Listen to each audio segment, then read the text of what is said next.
என்னால திரும்ப பேச முடியுது.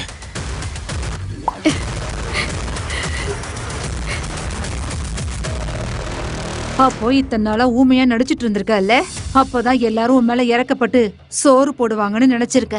நீங்க என்ன நினைக்கணுமோ நினைச்சுக்கங்க. அப்படியா? நீ பேசு இல்ல பாட்டு பாடு, அத பத்தி எனக்கு எந்த பிரச்சனையும் கிடையாது. உனக்கும் இவளுக்கும் 10 பைசா கூட நான் கொடுக்க முடியாது. எங்களுக்கு தேவையில்லை.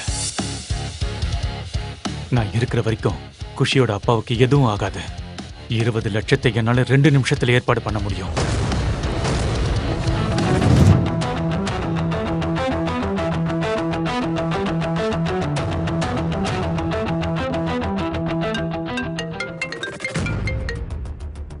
அர்மான், நீ எங்க இருக்க? இவ்வளவு நாளா எங்க இருந்த? ஆதி, என் அக்கவுண்ட்டுக்கு 20 லட்சம் டிரான்ஸ்ஃபர் பண்ண. மல்கோத்ரா அக்கவுண்ட்டுக்கு இல்ல, என்னோட பர்சனல் அக்கவுண்ட்டுக்கு. அக்கவுண்ட்டை நினைச்சு ஃபீல் பண்ற. உனக்கு ஒண்ணு தெரியுமா? ஜான்வி உன் ஷேர்ஸ் எல்லாம் அவ பேர்ல மாத்திக்கிட்டு இருக்கா. ஆனா நீ முழு வீடியோவை பாக்கெட் FM தமிழ் யூடியூப் சேனலில் கண்டு மகிழுங்கள்.